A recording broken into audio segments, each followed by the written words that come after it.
तो दोस्तों, आज की कहानी है राज, जिया और इन दोनों की बेटी टीना की। और कहानी बहुत ही मज़ेदार होने वाली है, तो चलिए शुरू करते हैं। तो आओ यार, अपने कान में ईयरफोन्स डाल लो। क्या डाल भी लिए? बहुत तेज हो रहा है। तो दोस्तों, कहानी की शुरुआत जिया और राज से होती है। और कहानी की शुरुआत में ही हमें इन दोनों का बढ़िया सा सीन देखने को मिलता है, जो 10 मिनट का होता है। और यहाँ सब कुछ हो जाने के बाद राज अपने दिल की बात जिया से कहता है कि वो उससे प्यार करता है और उससे शादी भी करना चाहता है, और वो उसे जिंदगी भर खुश रखने का दावा भी करता है। और यहाँ पर जिया भी उसे प्यार करती है, इसीलिए वो उससे शादी करने के लिए तैयार हो जाती है। और फिर कहानी में हमें यहाँ से सीधे 30 साल बाद का सीन दिखाया जाता है, जहाँ इनकी शादी हो चुकी होती है और इनकी टीना नाम की बेटी भी होती है। और यहाँ पर हमें टीना का बॉयफ्रेंड देव को भी दिखाया जाता है। और फिर कहानी के एक दिन जिया का जन्मदिन होता है और उसका पति राज उसका इंतजार कर रहा होता है, लेकिन जिया का कोई अता पता भी नहीं होता है। लेकिन कहानी की दूसरी तरफ हम जिया को देखते हैं उसके बॉयफ्रेंड के साथ, जो उसका बॉस होता है। और यहाँ पर जिया उसके साथ रास लीला मना रही होती है, और दूसरी तरफ उसके घर में बैठा जिया का पति उसका इंतजार कर रहा होता है। और काफ़ी देर हो जाने के कारण उसका पति उस केक को फ्रिज में रख देता है और उसका इंतजार करने लगता है, लेकिन वो नहीं आती है। तो वो गुस्से में आकर उस केक को कचरे में डाल देता है। और फिर आधी रात को जिया नशे में अपने घर आती है और जिया का अपने पति के साथ बहस होने लगती है, जहाँ पर जिया राज से काफ़ी गुस्से में बात कर रही होती है। और यहाँ पर हमें पता चलता है कि अब इनके रिश्ते इतने अच्छे नहीं हैं जितने कि पहले हुआ करते थे। और जिया का मन राज से उठ चुका होता है, इसलिए वो अपने बॉस के साथ रास लीला मना रही है। और इस बात का अभी तक राज को पता नहीं होता है। और यहाँ पर टीना आती है और जिया टीना को हेलो करती है, लेकिन टीना यहाँ पर जिया को कुछ भी नहीं कहती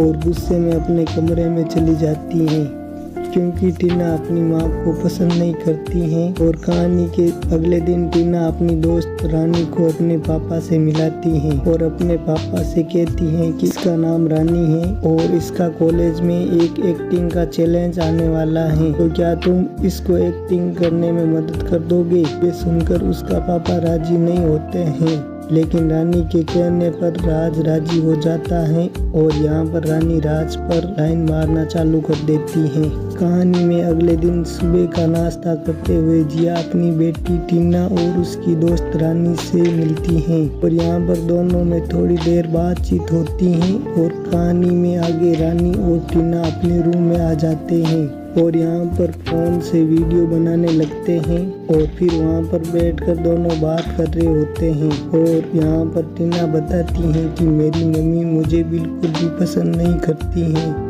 और मुझे थोड़ा भी वक्त नहीं देती हैं, और मेरे पापा ने मुझे बहुत प्यार दिया है, इसलिए वो मेरे सबसे अच्छे पापा हैं। और यहाँ पर रानी टीना को अपने बॉयफ्रेंड के बारे में पूछ लेती हैं, जिसका नाम देव होता है। और फिर आगे टीना अपने आशिक को फोन लगाती हैं और उसे शाम को मिलने के लिए बुलाती हैं। और कहानी के आगे हम जिया और उसके बॉस को एक रोल प्ले करते हुए देखते हैं, जिसमें जिया पुलिस बनी हुई होती है। और आगे हमें इन दोनों का 10 मिनट का बढ़िया सा सीन देखने को मिलता है। यहाँ पर जिया को उसका बॉस पूरी तरह से खुश कर देता है। समझ रहे हो? समझ रहे हो आप? समझ रहे हो? और ये सब हो जाने के बाद जिया बताती हैं कि उसकी और राज की बिल्कुल भी नहीं बनती है और तुम्हारे साथ रहने में काफ़ी खुशी मिलती है, जबकि राज के साथ रहना मुझे बिल्कुल भी अच्छा नहीं लगता है। और कहानी की दूसरी तरफ रानी राज से जाकर मिलती है और इन दोनों में एक्टिंग क्लास को लेकर थोड़ी बातचीत चल रही होती है, जहाँ राज रानी को बता रहा होता है कि प्यार ही सब कुछ है और वो जिया से बहुत प्यार करता है। और उनकी ये प्यारी प्यारी बातें रानी को काफ़ी अच्छी लगती हैं और वो राज को पसंद करने लगती हैं। फिर कहानी में आगे टीना अपने आशिक देव को अपने घर बुलाती हैं और उसके साथ हॉट फोटो खिंचवाने लगती हैं। और ऐसे करते वक्त वो दोनों काफ़ी जोश में आ जाते हैं और वो एक दूसरे को किस करने लग जाते हैं। लेकिन यहाँ पर कुछ होने से पहले देव वहाँ से घबरा कर भाग जाता है। कौन है ये लोग? कहाँ से आते हैं? जिसके बाद टीना काफी उदास हो जाती है और उसको कुछ भी समझ में नहीं आता है। फिर वो गुस्से में फोन निकालकर देव को फोन लगाती है, लेकिन देव फोन उठाने का नाम ही नहीं लेता है। इसके कारण टीना को काफी गुस्सा आ जाता है। फिर कहानी में अगले दिन घर में एक डॉक्टर आया हुआ होता है, क्योंकि टीना थोड़ी सी बीमार हो चुकी होती है और डॉक्टर यहाँ पर दवाई लिख देता है और वहाँ से चला जाता है। और टीना और रानी के बीच थोड़ी बातचीत होती है। यहाँ टीना बताती है कि देव मेरा फोन नहीं उठाता है और इसी बात को लेकर मैं परेशान हूँ। फिर यहाँ रानी टीना को समझाने की कोशिश करती है और वो कहती है कि देव थोड़ा सा नर्वस हो गया होगा और भाग गया होगा और तुम उसे थोड़ा वक्त दो, सब कुछ ठीक हो जाएगा और तुम चाहती हो तो मैं बात कर लेती हूँ। और टीना को ये आइडिया सही लगता है और कहानी में थोड़ी देर बाद रानी को राज एक्टिंग सिखा रहा होता है और वो दोनों एक दूसरे से बात कर रहे होते हैं। और बात करते करते रानी यहाँ राज का ख्वाब देखने लगती है और सपने में ही वो राज के साथ फुल मजे कर रही होती है। यानी यहाँ आपको 10 मिनट तक इन दोनों की रास लीला देखने को मिलेगी, जिसमें राज रानी की प्यास बुझा देता है। समझ रहे हो? समझ रहे हो आप? समझ रहे हो?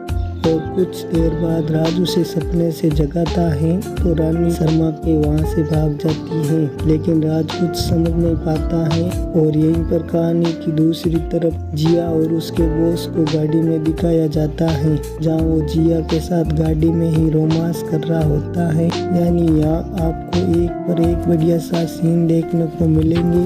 समझ रहे हो? समझ रहे हो आप? समझ रहे हो? और फिर सब कुछ हो जाने के बाद जिया का बॉस उसे एक ऑफर देता है, जहाँ वो कहता है कि मैं ये सब छोड़कर कहीं बाहर एक ऑफिस बनाना चाहता हूँ, जहाँ तुम्हें मैं ऑफिस का हेड बनाना चाहता हूँ, क्या तुम मेरे साथ दोगी? यहाँ पर जिया तैयार हो जाती है, लेकिन वो यहाँ पर कहती है कि मैं मेरी बेटी के लिए जी रही हूँ और उसे छोड़कर कहीं नहीं जाना चाहती हूँ। तब उसका बॉस कहता है कि तुम अपने साथ अपनी बेटी को भी लेकर चली आ जाना। और यहाँ पर इस कहानी का पार्ट 1 खत्म हो जाता है। और अब की शुरुआत रानी से होती है, जो राज से एक्टिंग सीखने के लिए आई होती है और राज उसको एक्टिंग सिखा रहा होता है। मगर यहाँ रानी एक्टिंग सही से नहीं कर पाती है, तो राज एक्टिंग सिखाने की कोशिश कर रहा होता है। फिर एक्टिंग करते करते रानी राज के काफी करीब आ जाती है और राज को गले लगा लेती हैं। लेकिन वहाँ पर राज की बीबी जया आ जाती है और इन दोनों को ऐसा करते हुए देख लेती है। और यहाँ पर जया समझने लगती है कि इन दोनों का चक्कर चल रहा है और इसके बाद राज और जया में काफ़ी बहस होती है। और यहाँ पर जया गुस्से में कहती है कि अपनी बेटी की उम्र की लड़की के साथ तुम रास लीला मना रहे हो, ये सब करते हुए तुम्हें शर्म नहीं आती। और यहाँ पर राज उसे समझाने की काफ़ी कोशिश करता है, लेकिन इन दोनों का ये झगड़ा रुकने का नाम ही नहीं ले रहा होता है। और यहाँ पर जया राज से कहती है कि मुझे तो तुमसे डिवोर्स चाहिए। और ये सुनकर राज कहता है कि मैं डिवोर्स नहीं दूंगा, तुम जो करना चाहती हो कर लो। और कहानी में आगे टीना नशे में एक अनजान आदमी से मिलती है और उदास होकर अपने दिल की बात उसे बताने लगती है। और वो कहती है कि मैंने देव को कितना प्यार किया है, लेकिन अब देव मेरा फोन भी नहीं उठा रहा है। और टीना उस लड़की को अपने घर लेकर आ जाती है और उसके साथ रोमांस करने लगती हैं। यानी कि यहाँ आपको कहानी में 10 मिनट का बढ़िया सा सीन देखने को मिलता है उस अनजान लड़के और टीना का। समझ रहे हो? समझ रहे हो आप?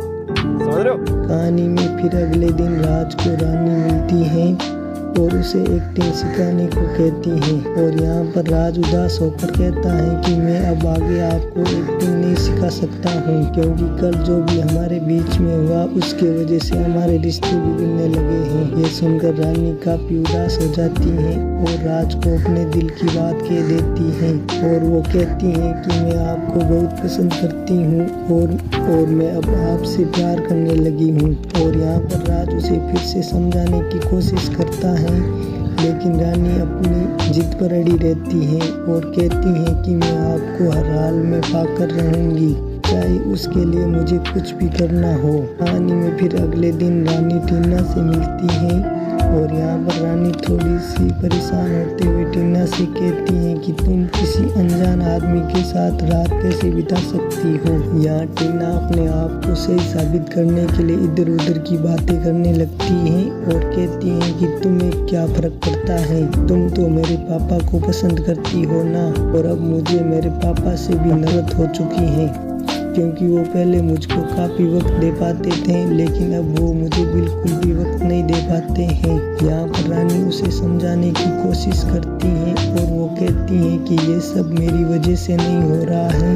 क्योंकि राज और जिया के रिश्ते अच्छे नहीं चल रहे हैं, इसलिए हो रहा है। टीना से कहती हैं कि मुझे तुम्हारी ये हालत देख की नहीं जा रही है, इसलिए मैं तुम्हारे बॉयफ्रेंड से बात करती हूँ। ये सुनकर टीना काफ़ी खुश हो जाती है और यहाँ से कहानी में अगले दिन जिया गुस्से में आकर राज से मिलती हैं और कहती हैं कि हमारी जल्दी से एनिवर्सरी आने वाली है और मैं तुम्हें उस पर गिफ्ट देना चाहती हूँ। ये कहकर वो अपने बैग से डिवोर्स पेपर डालते हुए कहती हैं कि ये रहा तुम्हारा गिफ्ट। और यहाँ राज को ये बिल्कुल भी पसंद नहीं आता है और उसे फिर एक बार प्यार से समझाने की कोशिश करता है, लेकिन जिया अपनी जिद पर अड़ी रहती है और वो गुस्से में कहती है कि मैं तुम्हारे साथ ऐसा करूँगी कि तुम खुद मुझे डिवोर्स दोगे। वो ये बोलकर वहाँ से चली जाती है और ये सुनकर राज भी काफ़ी टेंशन में आ जाता है।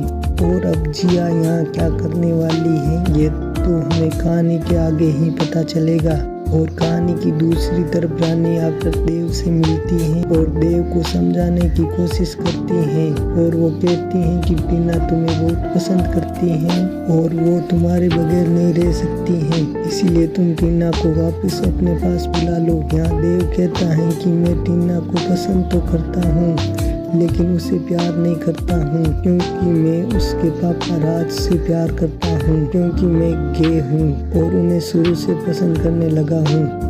ये सब टीना भी सुन रही होती है और ये सब सुनकर वो काफ़ी हैरान हो जाती हैं। और यहाँ कहानी में आगे राज सो रहा होता है और उसे जिया का वीडियो कॉल आता है और वो फ़ोन उठाता है तो वो देखता है कि जिया अपने बॉस के साथ रासलीला मना रही होती है और राज ये सब देखकर काफ़ी गुस्सा होता है और वो अब ठान लेता है कि वो भी जिया को सबक सिखाएगा। और कहानी में आगे हम टीना और रानी को दिखाया जाता है और यहाँ पर टीना काफ़ी रोते हुए कहती है कि मेरे देव को मेरे पापा ने छीन लिया है। और यहाँ पर रानी समझाते हुए कहती है कि तुम्हारे पापा की कोई गलती नहीं है, क्योंकि उन्हें तो इसका पता भी नहीं है, जो भी कमी थी देव में थी, तुम रोना बंद करो। लेकिन यहाँ टीना काफ़ी गुस्से में होती है और उसे लगता है कि गलती मेरी नहीं और मेरे पापा की भी नहीं है, तो गलती सिर्फ मेरी मम्मी की है और मम्मी के कारण ही तो हमारा घर और हमारा प्यार बर्बाद हुआ है। और टीना कहती है कि अब मैं मम्मी को हर हाल में सबक सिखा कर ही रहूंगी और उनकी ज़िंदगी बर्बाद कर दूंगी, चाहे मुझे किसी भी हद तक जाना क्यों ना पड़े। और कहानी के अगले दिन फिर रानी राज से मिलती है और मौका देकर उसे अपने दिल की बात कह देती है। यहाँ पर राज कहता है कि ये सही नहीं है, क्योंकि मैं एक शादीशुदा इंसान हूँ। और यहाँ रानी कहती है कि मैं ये नहीं चाहती कि तुम मुझसे शादी करके मेरे साथ घर बसाओ, मैं तो आपका प्यार चाहती हूँ और आपका साथ चाहती हूँ और आपके साथ खुश रहना चाहती हूँ। और यहाँ पर राज कहता है कि यहाँ खुद की लाइफ बर्बाद है, वो दूसरों को खुश कैसे रखेगा। और यहाँ पर रानी उनकी ये हालत देख नहीं पाती है और उनकी मदद करने का इरादा बना लेती है। और अब उसका इरादा क्या है ये तो अब हमें आगे ही पता चलेगा। कहानी में अगले दिन रानी गलती से जिया के बॉस से जाकर टकराती है और वो धीरे धीरे बॉस से बातें करने लगती हैं और बातें करते करते हुए उन्हें भाव देने लगती हैं, क्योंकि ये रानी की चाल होती हैं। और यहाँ पर बॉस पूरी तरह से रानी के जाल में फंस जाता है, क्योंकि वो रानी को देखते ही उस पर पागल हो जाता है। फिर कहानी के अगले दिन रानी जाकर राज से मिलती है और कहती है कि काम हो गया है और मैंने अपने दोस्त आपको बॉस के पास भेज दिया है और वहाँ आपका बदला पूरा होगा और मुझे उस बदले के लिए कुछ चाहिए और वो उस बदले के लिए राज के साथ रोमांस करना चाहती हैं और कहानी के आगे दोनों वहाँ पर रोमांस करने लग जाते हैं। यानी कि यहाँ पर आपको इन दोनों की रासलीला देखने को मिले जो 10 मिनट तक चलती हैं। समझ रहे हो? समझ रहे हो आप? समझ रहे हो? और कहानी की दूसरी तरफ टीना बॉस से मिलने गई होती है और टीना बॉस को बताती है कि मुझे रानी ने भेजा है और यहाँ टीना के आते ही बॉस टीना के साथ चालू हो जाता है। यानी कि यहाँ पर आपको एक और कांड देखने को मिलेगा और टीना भी बॉस के साथ चालू हो जाती है क्योंकि वो अपनी माँ को सबक सिखाना चाहती हैं और उनसे बदला लेना चाहती हैं और कुछ ही देर में वहाँ जिया आ जाती हैं और टीना को बॉस के साथ देख लेती हैं रासलीला मनाते हुए और इसके बाद जिया काफी गुस्से में आ जाती हैं और अपनी बेटी पर चिल्लाने लगती हैं और यहाँ पर टीना कहती है कि मैंने ये सब आपको सबक सिखाने के लिए किया है और यहाँ पर बॉस भी कहता है कि मैं टीना को जानता नहीं था, जो भी हुआ अनजाने में हुआ। और यहाँ पर जिया कुछ भी सुनने को तैयार नहीं होती है और वो इतने में अपने बैग से बंदूक निकालती है और अपने सर पर गोली मार देती है और ये देख टीना काफी हैरान हो जाती है और यहाँ पर ये कहानी खत्म हो जाती है। तो दोस्तों अब मिलेंगे अगली कहानी में और आपको ये कहानी अच्छी लगी है तो मुझे कमेंट बॉक्स में बताओ और वीडियो को लाइक करो और चैनल को सब्सक्राइब करो।